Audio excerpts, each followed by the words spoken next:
ป่านเปิ้นเอาไว้เฝ้าวัด ก็เลยอยู่เก้ากลางก็เลยเป็นผลอานิสงส์เนาะได้แต่อาจารย์พระครูไปก็อันนี้ศรัทธาเปิ้นอยู่ก็เฮาแตนก็เฮาได้อยู่ก็เปิ้นแตนกันไปอีอ๋อนะ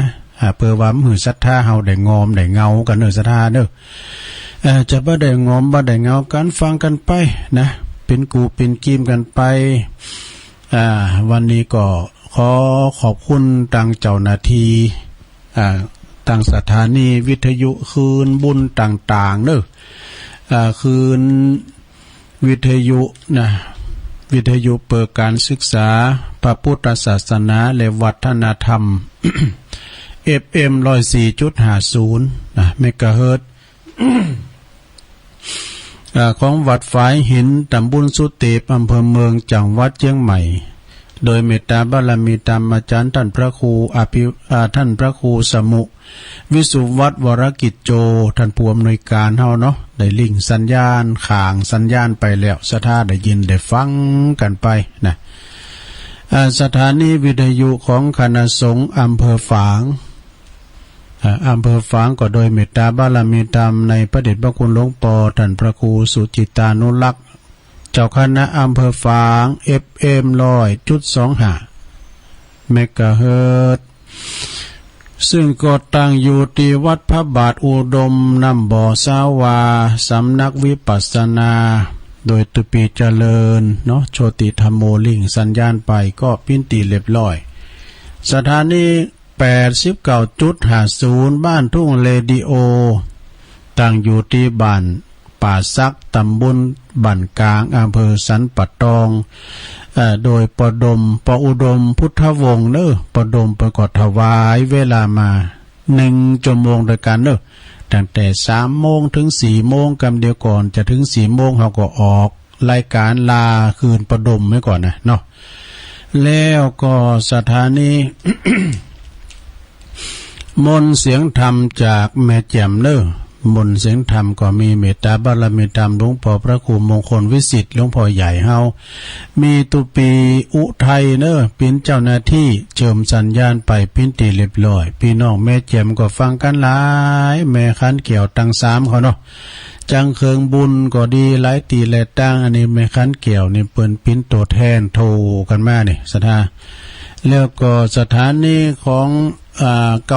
98.75 คลื่นธรรมะของชุมชนวัดห้วยตองซักตำบลขวงเป้าอำเภอจอมทองเนอะ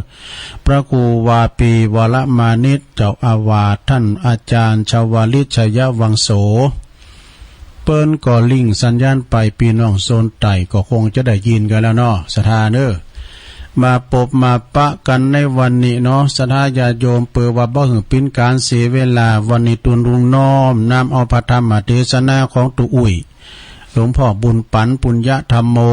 เป็นธรรมมงคลเนอะวันนี้นะ เป็นมรดกธรรมมงคลที่จะมาเทศนาศรัทธาได้ฟังกันไปป๋าละมี30 ตัดนะศรัทธาญาโยมทั้งหลายเนาะก็เป็นการที่ว่าเตดนำเตดธรรมเอาธรรมเมืองมาพองบรรยายพองกันไปพองอีน่ะศรัทธาญาติโยมเนาะเจ้านี่ก็ลืมประกาศไปนี่ศรัทธาเนาะลืมประกาศไปตุลุงก็มาสะดุ้งกำลุน27ธันวาก็มียกยอดชัดพระธาตุเจดีย์ที่วัดสันเหมืองไงเนาะวัดสันเหมืองขี้ลืมวันจันทร์ก็ว่าวันเสาร์ วันจันทร์กว่าวันเสาร์แล้วก็ลืมปิดเพลงเดี๋ยวนี้เลยพอ2 เตือน3 เตือนนะปิดแล้วนะเนาะ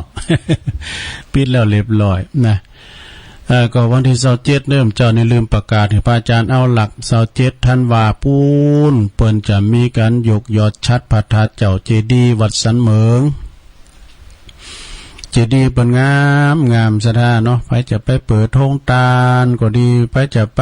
หับสังก็ดีติดต่อได้ที่พระอาจารย์พระอาจารย์เอาหลักปัญโยนัน วันที่26เพิ่นก็จะไปเนอะศรัทธาเนอะเพิ่นก็จะไปวัดดอนจันทน์นะเพิ่นก็จะไปแล้วก่อน เจ้านี่ก็ลืมประกาศไปเอามาหน่อยเนาะ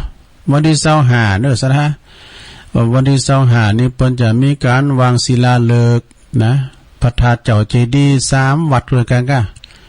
ตุปีนิวัตโชติปาโลเปิ้นเป็นตุหลงสมปานเจ้าวัดหนองหอกตำบลเดียวกันเนี่ยนะตำบลดอยหลอเขต2เปิ้นโทรมาหาตุลุงขอตุลุงไปจ่วยแต่มันซุบจับกันวันที่25ตุลุงเดินทางพอดีก็เลยโอ้ยขออนุญาตกันเลยเนาะเปิ้นติดตามกันมาหมื่นแต่ว่าถ้าเสียได้ตุปีนิวัต พี่ยังปล่อยกันยกยอดชัดก็ไปจ่วยทิมตีเนาะ ก็จะมีวัดหนองหอกมีวัดพระเจ้าหูย่านวัดดงนิมิตรนี่นะเปิ้นว่านะตัวปีกันว่ามอกอันก่อนเพศนี่ตัวลุงก็ยังจะเบลทั้งปูนอยู่นะ เพศเราก็ไปกันเนาะไปดอนจันนะถามว่าเวลาตะฮือตัวปีบ่าย3 โมงโปดโทรมันไปเต้นเฮ็ดได้ ก็ท่านเจ้าคุณพบโชคนะวัดห้วยปากั้งเพิ่นจะมาเป็นเจ้าภาพแล้วก็มาวางศิลาฤกษ์นี่นะเนาะนี่โวยกันเนี่ยนะปันได้จะร้องเด้อก็อย่างที่วัดสันเมืองก็แม่นน่ะรู้เนาะวัดหัวห้วยแต่โอ้หลายกะเปิ้นแปลงเจดีย์กันนะก็ขอประกาศให้ศรัทธาไปรวมทำบุญกินต้านกันเด้อวันที่25เปิ้นจะมีวางศิลาฤกษ์นี่นะพระธาตุเจ้าเจดีย์3 วัดนี่นะตัวปีนี่วัดบอกว่ามีวัดพระเจ้าหูย่านวัดดงนิมิตรวัดหนองหอกดอกนะไปกินประทานกันเด้อสำหรับวันนี้ก็เป็นวันไปฟังเทศน์ฟังธรรมกันเด้อที่วัดศาลานะสถาวัดศาลาตำบลน้ำแพร่อำเภอหางดงวันนี้ก็ไปฟังเทศน์มหาจารย์เวสสันดรจาดกกันมหาลาดเนาะการปลูกพามต้องแตกตายนะ วันนี้พระครูโอนเนอะเปิ้นจะมาอาราธนาธรรมมหาลาจะมานอนหานี่ดอกจะลูกวัดเมืองมางมาก็จะมาเวนอนตัวหน่อยดอกนะมาที่วัดศาลาตำบลน้ำแพร่เพราะว่าทุกวันที่23นี่เปิ้นจะทำบุญอุทิศถวายไปหาครูบาเจ้าอินตากตปุญโญ23นี่ก็ท่านปริญญานะท่านปริญญาเปิ้นอยู่วัดหางดงเลยกันเนาะเปิ้นจะมาเทศธรรมมหาลาดเสียงเปิ้นใหญ่นะก็ไปกินไปทานไปฟังเทศฟังธรรมกันเด้อคืนนี้นะมีระนาดปัดกล้องมีกล้องแห่ด้วยนะ เจ้าภาพด้วยนะแล้วก็การเทศวันนี้ก็ขอบคุณทางคุณแม่ทองสายหลวง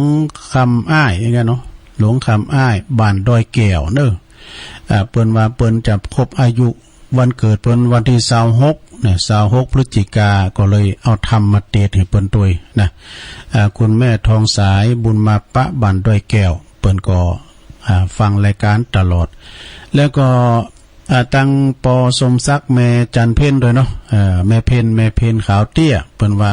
ตามกุเตื้อนะเด้อตุลุงไอ้น่ะเปิ้นทำบุญตานน้ำตานทำอุทิศกัลปนาผลไปหาจิตตาดวงวิญญาณของป้าอุ้ยน้อยปันแม่อุ้ยเงินจินาอีน่ะแล้วก็อ้ายสมอ้ายอเนกนี่ลูกเปิ้นเหรอเปิ้นก็จะฟังเทศน์ฟังธรรมไปหาปอสอนชัยกวินที่เปิ้นได้ลงรับดับขันไปนะตลอดถึงศรัทธาญาติโยมเฮาเจ้าขาทั้งหลายก็ฟังกันไปพระจัดต้านน้ำตันทำตันไปหาภัยก็ตั้งอกตั้งใจฟังไปนะทำปาละมีเนอะลงเนอะทำมงคล ก็จะเทศน์ไปจุนจบเลยเนาะ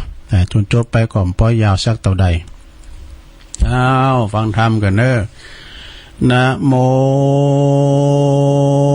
ตัสสะภะคะวะโตอะระหะโตสัมมาสัมพุทธัสสะ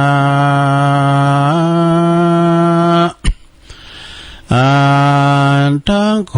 ยังมีในกาลละคาบหนึ่งพระพุทธเจ้าอยู่สัตติสำลานบนดอยเหนือเขากินจากกูดอันมีที่จิมกายเมืองลานจากาหันนากรกับด้วยหมู่เจ้าภิกขุสังฆะทั้งหลาย สังกายาว่าได้ปันปลาย250 ตนเตียนย่อมเป็นอัลลาหันตาจุตน เต้าเว้นไว้แต่มหาอนันตาเทนเจ้าเป็นเสขะปุกกัลละตนเดียวบ่ได้เป็นอรหันตาเตื้อแลตาตาในกาลยามนั้นพระยาอินตากับตังเทวดาทั้งหลายได้ยิบหมื่นตนก็มีก็ดีเต้าจาตุโลกปัลลาตังสีก็ดีกับตังเทวดาทั้งหลายในจันฟ้าจาตุมหาลาจิกาได้ยิบหมื่นตนมีสหัมปาติมหาพรหมสีนาอันละอยู่ในสุทาวาสก็ดีก็มาประสุมจุ่มนุมกันในสำนักแห่งพระพุทธเจ้าก็เอากันมานบไว้ยังพระพุทธเจ้าและอรหันตาต่างหลายแล้วก็นั่งอยู่ในที่ควรแห่งตนดังอานาตัสมิงคเนในขณะยามนั้นพระพุทธเจ้าก็ให้อนุญาตแก่มหาสารีบุตรเถรและมหาสุพุทธิเถนะตั้งเจ้าตั้งสองเฮือปิจจลานายังปาลมิธรรมแห่งโพธิสัตว์เจ้าตั้งหลายส่วนอันว่ามหาเถรเจ้าทั้งสองก็เฮือพุทธาวิสัชจะนาเจียนจะเซิงกันไปมาแก้ไขว่าปาลเมธรรมตั้งมวลหือแจงหานยังปาลเมธรรมแห่งโพธิสัตว์เจ้าทั้งหลายอันเป็นปัลลมัทธธรรมอันแคว้นยิ่งจึงกล่าวว่าปัญหาปัลลเมแห่งโพธิสัตว์เจ้าทั้งหลายเป็นแก่นเป็นสารที่เป็นที่จังที่เพิ่งแก่ปุกกันละยิงใจทั้งหลายได้สั่งได้เขียนได้เรียนไว้ได้ไว้ปูจาสั่งว่าสวัสดิยายไว้เป็นของข้ามมันเป็นยันอันวิเศษสมดังเหตุดังอันปัญญาปาลเมธรรมอันเป็นอุตตมะอันอุดมยิ่งเตียนย่อมมาหือลักษายังปุกกะลาผู้ปฏิบัติกับตามหือได้ถึงสุขสามประการคือว่ายังมีคือว่าเมืองคนและเมืองฟ้าและเมืองคนตั้งหลับต่อเจ้าอมตะมหาเนลาปันเป็นที่แล้วเตียนย่อมหือปุกกะละผู้นั้นมีวันนาเนื้อตนเล่างามเป็นที่หักจำเลินใจแก่ผู้ใดหานเป็นที่พอที่เล็งแยงแลบ่หูจักอิ่มใกล้แลตาคนแลเทวดาตั้งหลายเหตุดังอันปัญญาปาลมีธรรมดวงนี้จึงงามยิ่งกว่าแก้วมันนิโจทย์แห่งพยาจักรวาติเหตุดังอันมาเหตุว่าปาลมีธรรมมาหากรักษายังตนตัวหันแล้วว่าอาละ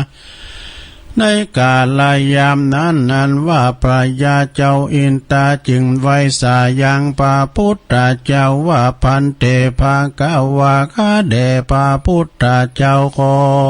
จุงเทศนายังทำปาลมีอันประเสริฐแก่ผู้ขาดต่างหลายเพื่อให้เป็นเพื่อให้ไว้เป็นที่จังที่เพิ่งแต่แก่กุ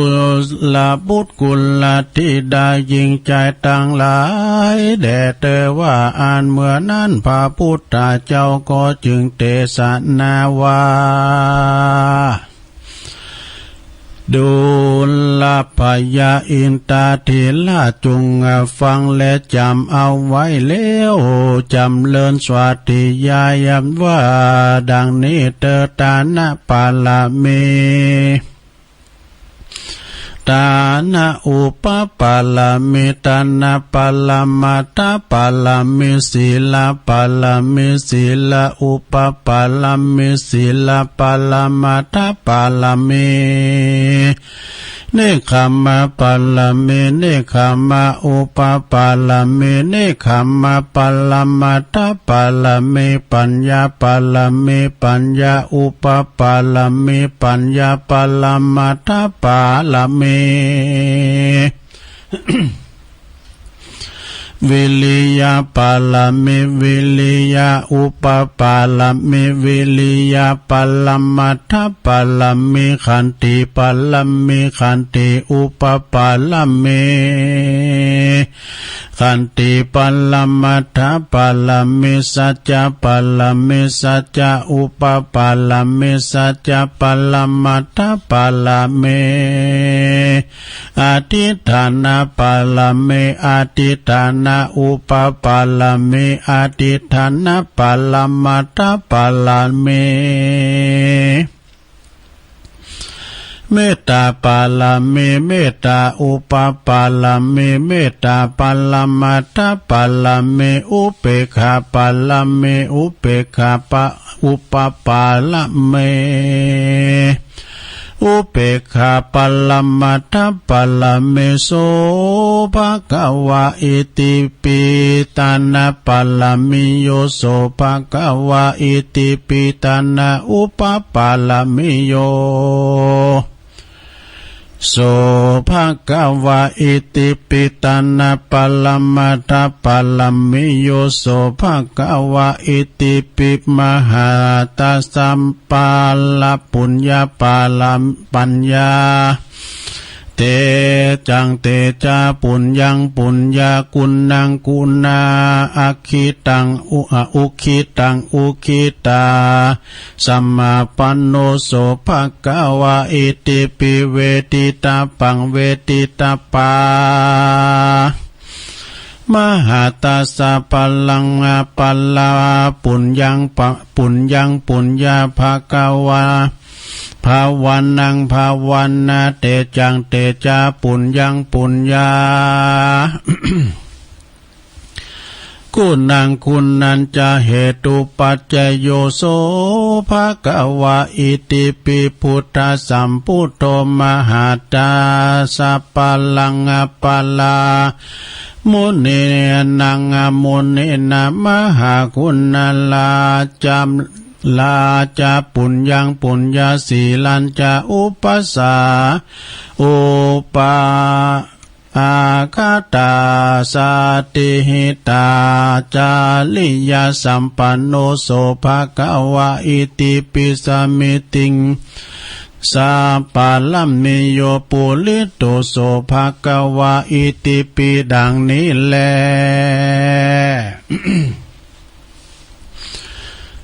ดูกาลาปรายาอินตาทิลาจาและเทวลาจาเทวดาทั้งหลายจุงปากันแต้มเขียนยังปัญญาปาลามีอนามี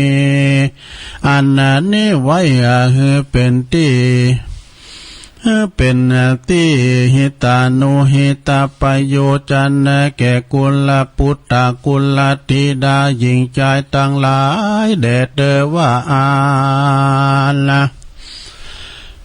เมื่อนั้นพระยาอินตาธิราชก็ยออาภิวาทไว้ยังตนแก่นไทยสัตตาด้วยติเต้าหาแห่งเลี้ยวก็กล่าวว่าอามะพันเตอามะพันเตแลดีอันแล้วว่าอันแล้วก็ถามว่าปุกกาละยิ่งใจใดฟังใดเรียนได้สร้างและก็ได้เขียนไว้ไว้ปูจาได้สั่งว่าสวาธิยายไว้สักกาลปูจาก็จักมีภาลาอานิสงส์ตนนาตันตาดังลือนันจา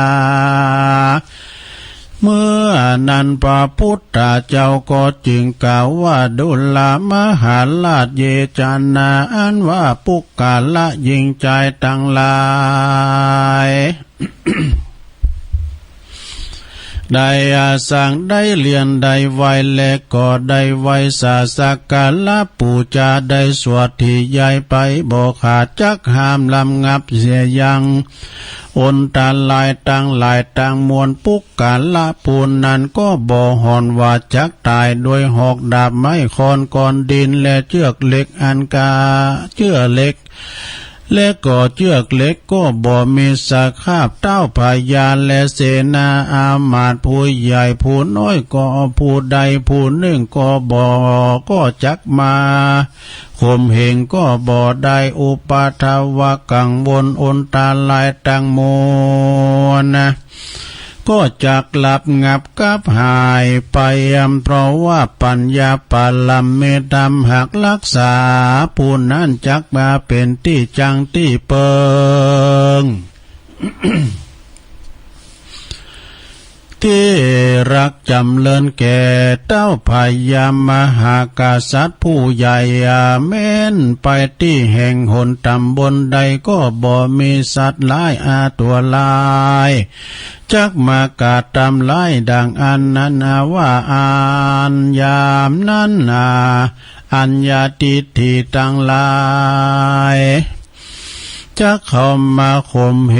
งบ่ได้เพราะว่าพญาอินทร์รู้ใจได้สวดที่ยายปาลมิธาม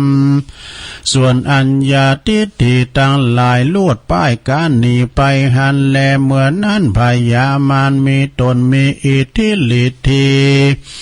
ก็ปาเอาปาลีวานมามากนักมากปวงลงลายจักมาผาพระโจรแป้ยังพระพุทธเจ้า ก็เอากันเข้ามาปลายาอินตารู้ใจก็จึงสั่งว่าสวัสดียายโดยมนต์ปาลัมเมธรรมพยามานกับตังปาลีวานตังลายก็จึงลวดป้ายการหนีไปก็มีและยามนั้นเทวดาตั้งหลายจึงผายเข้าตอกดอกไม้กาสะจึงผายดอกกาสะลองติบตกลงมาปูจาพระพุทธเจ้ามากนากยามนั้นพระยาอินก็จึงไวพระพุทธเจ้าว่าพันเตภกวากาแด่พระพุทธเจ้าปุกกาละยิงใจฝูงได้สร้างได้เขียนได้เรียนว่าได้ฟังดังอันปุณปัญญาปาลัมเมธรรมนี้ก็หากจักรักษาอย่างปุกกาละผู้นั้นเฮือได้พ้นเสียจากทั้งบนอนตาลายทั้งมูลเฮือมีสุขบ่มีทุกข์สักเตื้อและเทวดาได้แสนโกรธเข้ามาสู่ที่ฟ้าที่ฟังธรรมปาลัมเมธรรมวัยอนบพบยำมาแต่มากนากากันนะว่าเทวดาลงมายำใดหอก็มาหอมกินดอกลดทิพหากหอมกินกันทานลดทิพมาอันบ่หอนมีในเมืองคนสักเตื้อแลปุกกาละพูนนั้นแม่นฝันหันก็ดีเกือว่าฝันหันยังครูบาสังฆเจ้าและลูกศิษย์ของพระพุทธเจ้าพระปัจเจกพุทธเจ้าและก็ฝันให้ฝันให้หันไม้สาลีมหาโพธิเจ้าตั้งหลายฝันหันถือว่าฝันดีมากนักและปลายาอินตาไวพระพุทธเจ้าว่าปุกกาละผู้ใดรักษายังปัญญาปาลัมเมธรรมวายไวปูจาสวดที่ยายด้วยอันชื่อว่าโดยอ่านเชื่อใส่การละวะคบยำ ยินดีแต่ดังอันก็จักเป็นพันละบุญพันลันนาบุญอันอุตตมะอุดมยิ่งรักษาปุกกันละภูนันหือได้พ้นเสียจากอนตาลายทั้งโมละเขาเอากันมันสวดสวัสดียายจำเลินเมตตาภาวันนาไปใจแด่เตอพระพุทธเจ้าเทศนาแก่พระยาอินทราก็มีโดยประการสันนี้แหละนาปัญญาปาลมิโยนิทิโตกิยาอันเก่ายังทำปัญญาปาลมีก็บางกรมสมเรสเด็จแล้วเท่านี้ก่อนแลสาธุสาธุสาธุจบลงไปลงเอ้ย ปินธรรมปาลมีเนอะจากเขาสวดกันนะกะตานาปาลามีสัมปันโน30 ตัดเนี่ยพาแป้หมดเนอโยมเนอไผได้ฟังแล้วก็ดีได้สวดได้เรียนนะได้สวดที่ยายสวดกันเป็นบ่อยๆเป็นประจำกันเนืองๆก็จักปกป้องคุ้มครองป้องกันภัยอันตรายต่างหลายเนอเพราะว่าเป็นกรรมคาถานะสดาญาโยมต่างหลายเนาะสักวันเอาสักวันเนาะโอกาสไปตาไหนเฮาจะสวดตานาปาลามีสัมปันโนนะเนาะทุกคนก็ต่างฝ่ายก็ได้กันจัดลายแล้วเนาะทำมงคลนะอันนี้นะขอบคุณเนอเจ้าภาพหมู่เฮาเจ้าขาดตึงลงตึงลายเป็นเจ้าภาพโลมกันนะเป็นธรรมตุอุ่ยบุญปันปุญญะธรรมโมหลวงปู่เฮานะเปิ้นสูงมาหือตุลุงได้เทศนาไปขอบคุณเจ้าภาพเก่าโดยมีแม่เพ็ญขาวเตี้ยนะตันไปหือปอหือแม่แล้วก็เปิ้นอยู่ตาจ้างบ่ปอสมศักดิ์แม่เพ็ญขาวเตี้ยแล้วก็ไออเนกตันไปหือปอเปิ้นแล้วก็เป็นธรรมมงคลโดยนะฮะแล้วก็ขออำนวยอวยโจกนี่ก็แผ่บุญแผ่กุศลไปหาแม่ทองสายที่อยู่ดอนเปิ้นอยู่อันนี้นะดอยแก้วเปิ้นฟังพินประจำตลอดถึงศรัทธาญาติโยมทั้งหลายโทรไปเนาะได้ฟังนำฟังธรรมกันไปศรัทธาตอนนี้ก็ยังมีเวลาอยู่ศรัทธาอู่จากันไปก่อนเนาะอู่จากันไปก่อนก็เดี๋ยวชั่วโมงที่2ตัวลุงก็ยังจะมีอันนึงอันใดมาอู่ทำอยู่เจ้าได้หันได้หันอันนี้เนาะเจ้ามันดังแฮงแล้วไปก็เลยผ่อนมันไปยะตอดน่ะเนนมันบอกตัวลงรถตัวนี้น่ะตัวลงก็ลดไปตามนั้นเนาะอันนี้ของเป็นคำก่อนนะโยมนะของแม่เดือนเพ็ญโอ้เขาทาเนี่ยมันเป็นคำเตือนอกเตือนใจนะศรัทธาเป็นคำต่างๆนานามันเป็นแม่แบบนะศรัทธาญาติโยมมาฟังแล้วก็แวบในจิตในใจเป็นคำสอนก็มีเป็นคำที่ว่าเฮาได้ฮู้คิงไว้เนี่ยเนาะเป็นคำที่ว่าอย่างตัวลุงว่าจะอู่เรื่องงานศพกันเดียวรอบ2กันเด้อที่ว่าเจ้าเนี่ยเฮาไปงานศพได้หยังพองให้นะรอบ2ก่อนตอนนี้ก็เอาอันนี้มาว่าให้เกิ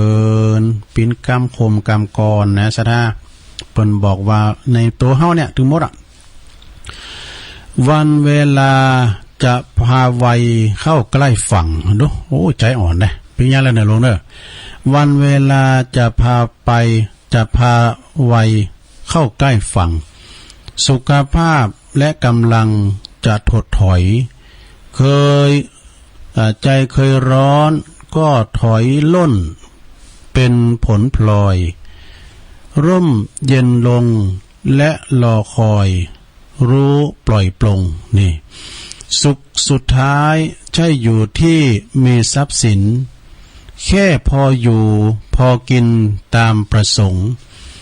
มีหน้าที่การงานที่มั่นคงมีรายได้พอดำรงไม่วุ่นวายนี่มีบ้านช่องครองสุขไร้ทุกข์ถมมีครอบครัวที่เกลียวกลมสมดังหมายมีร่มไม้ไพรพฤกษ์ไว้ผ่อนคลาย สุขภาพร่างกายไร้โรคามีโรคภัยไข้เจ็บนะลุงเนาะถือธรรมะละนิมิตให้จิตนิ่งและเข้าใจในทุกสิ่งรู้คุณค่าอนิจจังทุกขังอนัตตาเมื่อมีมาก็มีไปอย่าได้กลัวนี่ทรัพย์สมบัติมากมายใช่ไปด้วยรถและบ้านจะสุดสวยทองท่วมหัวถึงยามจากก็จากไกลไปแต่ตัวเหลือสองสิ่งดีกับชั่วติดตัวไปนี่อันนี้นะเป็นคำกรศรัทธาญาติโยมทั้งหลายขอเอามาเสนอแนะศรัทธาได้ฟังกันฟังเอาโมนเนาะศรัทธาเนาะไปกูมจังก่อนเนาะมันเป็นธรรมดาเลิงโรคภัยไข้เจ็บมาเบียดเบียนเนี่ยมันก็มีเหมือนกันโมดศรัทธาภัยมันนักหนองแลเพียงแต่ว่าภัยจะมีหนักมีหน่อยบ่ได้นะศรัทธาเอาอาจารย์สมเพชรเป็นก็สูงมานะอาจารย์สมเพชรเป็นก็สูงมาก็วันหน้าวันตาก็จะมาเสนอเนี่ยเอาอันนี้มาว่าทำกรรมหนึ่งก่อนศรัทธาญาติโยมทั้งหลายคุณเฮานี่จะช่วยกันนะเวลาเฮาก็บัดทิ้งบัดลืมกันมีกินมีทานอันใดอันหนึ่งก็ดีเปิ้นก็ทำบุญทำกุศลตีเฮาเขาวัดเขาว่า12วิธีนะ12วิธีเฮาฝึกเป็นคนตีคิดโบกคิดโบกนี่ดีนะเนาะศรัทธาเนาะคิดลบนิ่มไข่ดีคิดหารก่อนบวกลบคูณหารประว่างก่อนนี้ตัวลูกนี่โบกแล้วเนาะการว่าเก่งเล็กเก่งกะเก่งยังเก่งโบก8บวก8 2 8 16นี่เนี่ยมันโบกนี่มันง่ายเนาะคูณก้ามนะก้าเนี่ยมันได้สุคูณเนาะหารซ้ำหายบวกลบคูณหารนี่นะศรัทธาก่อนนี่พยาปึกหรอไหนเดี๋ยวนี้ก็ปึกนะหนอมจะว่ามันปึกแหละนะวิธีที่ฝึกนะ12อย่างด้วยกันที่เฮาจะต้องคิดไปทางโบกนะพอโลกในแง่ดีนะลงเนอะพอโลกในตื่นจื้อคือมายิ้มแย้มแจ่มใสจะไปโหดไปจะไปกิเกตโมโหโตโสข้อที่หนึ่งเปิ้นว่าหือรอยยิ้มนะหือยิ้มเสมอยิ้มจะไปยิ้มวันคำมาในลงเนอะเดี๋ยวเขาจะพาไปห่วงยาโซนปุ้ง ยิ้มปิ้นตือลงมาเขียวแห้งวันนี้พอนั่งนพมาศเราเปิ้นโบกมือก็ยิ้มนะฟื้นยิ้มกับยิ้มแต่มันจะเหมือนกันนะลงเนาะนะเฮายิ้มเต้ๆเนี่ยมันยิ้มโดยออกจากจิตจากใจดูนะแล้วก็การเฮายิ้มแบบหน้าแห้งๆเนี่ยมันยิ้มแป้มอย่างเนาะแต่นั้นก็ส่งรอยยิ้มหน่อยยิ้มเฮือลูกเฮือล้านไปน่ะนะยิ้มไป2ทบทวนสิ่งดีๆในชีวิตเฮาสิ่งดีในชีวิตเฮามีหยังหลงก็เฮาไปทำบุญนั่นเนี่ยคือพอเล่าวันนี้วันศีลเนี่ยวันนี้แม่ได้ไปทำบุญไปทานขันเข่าพี่ตายปอชูขนาดไหนกันเนาะครูบาเปิ้นปันป้อนแน่นอกแน่นใจก็ได้บุญการเฮาสุขใจก็คือได้บุญทำบุญแล้วมันมีความปั่นป่วนในหัวใจเดือดร้อนห้อนใจมีความกังวลอย่างต่างๆวิตกกังวลอันนั้นนี่มันได้บุญทั้งระเหือเนอะการเฮาไปทำบุญได้ไปฟังเปิ้นปันป้อนเกิดปีติยินดีนะปูปองเนาะปองอกปองใจนะ3หือรางวัลกับตัวเองนี่รางวัลกับตัวเองนะลงเนอะรางวัลหยังก็รางวัลที่เฮาทำดีวันนี้ตลอดวันเนี่ยพอตะค่ำตะวันพอจะหลับเหลี่ยมผาไปแล้วเฮาได้ไปทำดีอย่างวันนี้นี่มันนี่มาพอดีแล้วเลยได้เฮาได้ไปทำบุญที่หันที่นี่มันโต่งหาก็อิ่มใจดูต้านแล้วก็ยังปลื้มปิตินะก่อนต้านขนาดต้านหลังต้านเนี่ยนะซะนะวันนี้นี่เฮานี่ติ้มใจขนาดได้เยอะเฮาไปด่ายาตอนนั้นขำกาดอีนิ่มทาเลยก็ไปด่าว่าเยอะน่ะวางของก่อนนี้อันนี้นี่มันเข้าทาเนี่ยเนาะจะนั่นจะได้ญาติโยมทั้งหลายนะวันนี้ก็ก็เดียวกันเนอะตุพิเศษครับตุพิเอ็มเปิดมาเนี่ยนะเดี๋ยวรอกำเดินเนอะตุลุงจัดรายการเดี๋ยวแป๊บเดียวเนอะเดี๋ยว